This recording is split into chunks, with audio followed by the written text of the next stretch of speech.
Hey, Canucks fans, all throughout yesterday, everyone I ran into that was a Canucks fan asked me, would you trade Conor Garland for Alexis Lafreniere? And my answer was always, depends. So I'm going to talk about what the depends are, not the what old people wear because they need help, but I'm going to talk about the depends in this scenario, Garland for Lafreniere, and what has to happen, what might have to happen to make it potentially happen. Before I get started, shout out to HSM Fangirl Gaming, who I met on the weekend. She was in town. Wonderful to meet the Hall of Fame member. And also shout out to Kurt, who watches my stuff. Kurt, who works at a restaurant out in Maple Ridge. Got a chance to meet him on Sunday morning, and I appreciated my support for him as well. So shout outs to both of you, HSM Fangirl and to Kurt. All right. In The Athletic, the New York Rangers and Islanders writer, so their version of basically Thomas Drance or Harm Dial, probably more of a Thomas Drance type. His name is Arthur Staple. He wrote an article saying 10 potential Rangers trade targets, options for general manager Chris Drury. And one of those 10 potential trade targets was Conor Garland, the forward for the Vancouver Canucks. And basically, I'll read it really quickly. It says this, what it would take. If there's a player on this list that the Rangers could acquire in a straightforward way, it's the 27-year-old Garland. He's a decent scorer and a pain in the ass to play against, which makes him a decent fit on the Rangers. Plus, he's a right shot winger, which they have exactly one of right now. Drury would have to get Vancouver, which is already in cap hell. God, this guy uses a lot of crude language for next season to eat a portion of Garland's cap hit, and the likeliest return would be Alexis Lafreniere. The Connect the Dots rumor mill has the Canucks interested in Lafreniere, likely due to the presence of his former agent, assistant GM Emily Castonguay in the front office. If, and it's a big if, Drury is ready to move on from the 2020 number one pick, this might be the simplest way to go about it while also acquiring a player the Rangers could use. Okay, there's a lot there. And let's get what we know out of the way.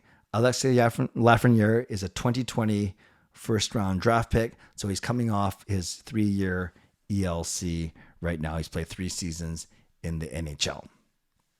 Then you have Conor Garland. So Lafreniere is 21 years old.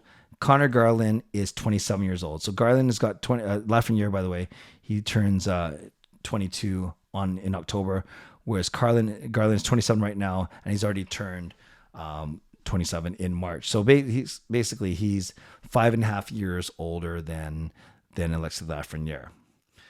So Lafreniere, 2020 first overall pick, not just first round, but first overall pick.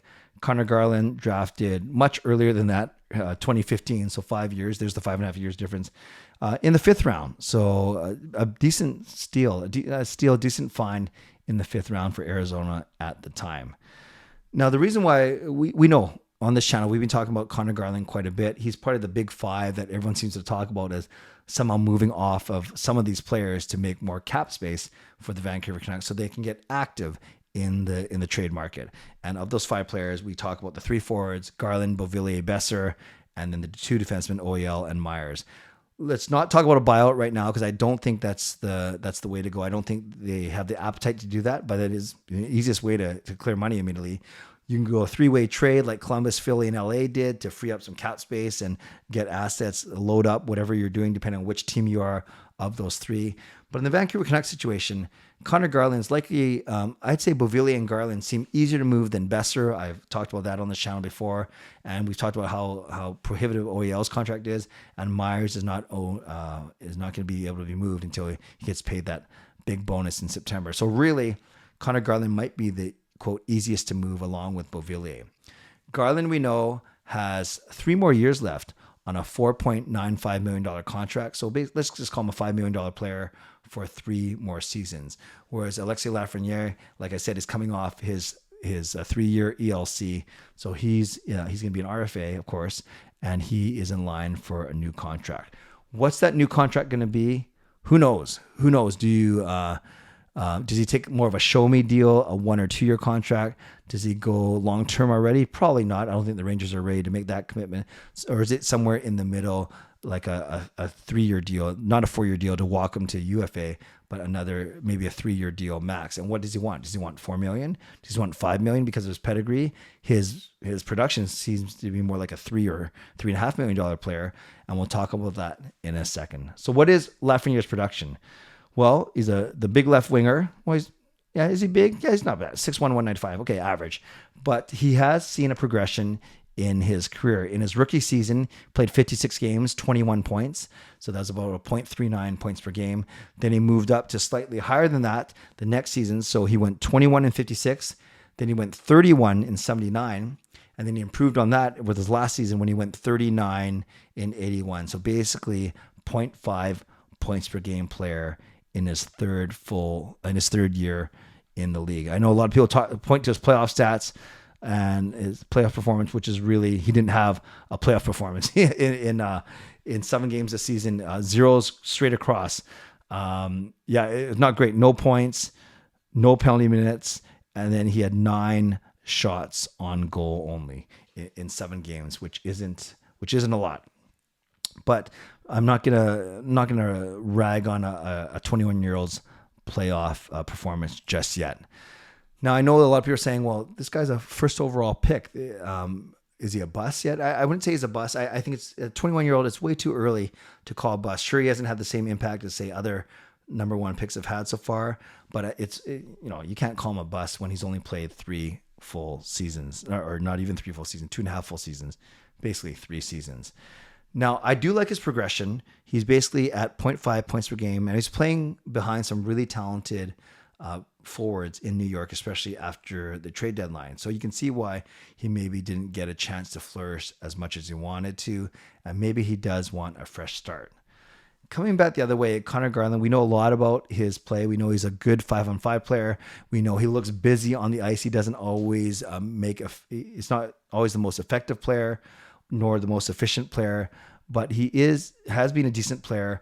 And for 2 seasons with us, he had 52 points in 77 games, and then a bit of a step back, 46 points in 81 games. His defensive play dropped off a little bit as well. So you can see Conor Garland, he had 7 more points than Lafreniere, but remember, he's 5.5 years older. So I don't think you can just compare them apples to apples and say, well, Garland's better because he had 7 more points than him. Yeah, he also made basically $4 million more than Lafreniere, and he's 5.5 years older. So this depends that I opened this video with. What would I accept a trade? Would I be happy with a trade? I guess the big depends is obviously, well, is there anything else involved?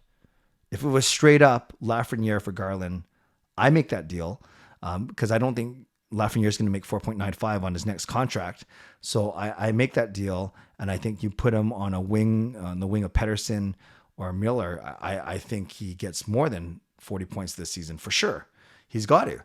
And then imagine a top 6 now of PD, Kuzmenko, and Mikheyev, for instance, our top line. And then you could go something like Miller, Besser, and Lafreniere. Actually, now that I say that, I don't know if that line's going to be fast enough. But you can see where there's some options there now as I say that out loud. That sounds pretty good, actually. And that's not even mentioned Bovenlander. So would I do that trade 1 for 1? Yeah, I would, because you're getting a player who's 5 years younger, who's got the potential to still break out. Where the depends comes more into play is New York probably doesn't make that deal straight up. New York is going to want Vancouver to retain some of Conor Garland's salary, as I mentioned, Arthur Staples said. And maybe, just maybe, not only that, but do the Canucks have to throw in a sweetener now? Because 1 for 1, it's not equal, and they're still going on Lafreniere's pedigree of a first overall draft pick and the fact that he has improved in his stats. So now what's that sweetener? Is it giving the Rangers the 11th pick and then we take whatever the Rangers have? To me, that's a little steep. Is it a prospect in the system, or maybe a younger roster player, or a later draft pick? Yeah, then I'm willing to think about that. But I'm not willing to throw in the 11th overall pick. So I wouldn't do 11 and Garland for Lafreniere and a later first round or a second round pick. That, to me, that seems a little bit steep. I do want to keep the 11th pick if at all possible, unless you get a deal that absolutely blows your socks off. So in a perfect world, and this probably isn't going to work. That's probably why or else they would have made this trade already. I would love it would be Garland, maybe they'll probably want like 50% retained.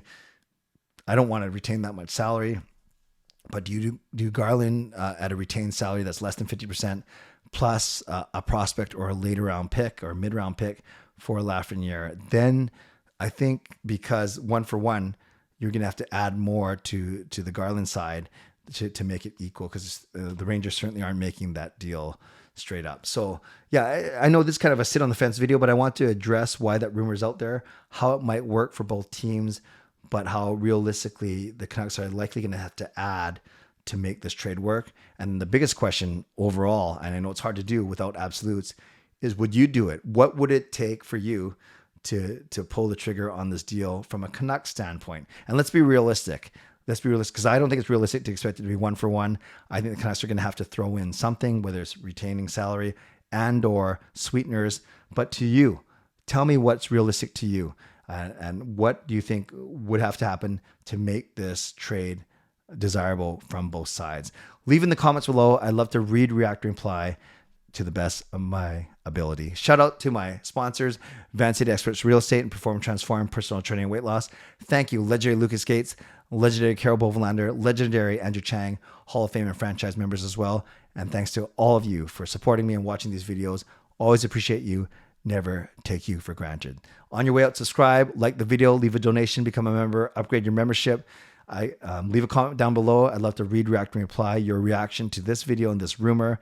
And don't forget, Canucks After Dark tonight at 10 p.m. Join Parker and me right here on YouTube on the Canucks After Dark channel. Thanks again, everyone. I hope you have a great Monday. Stay safe, stay healthy, take care of yourselves, and take care of each other. God bless, and go Canucks go.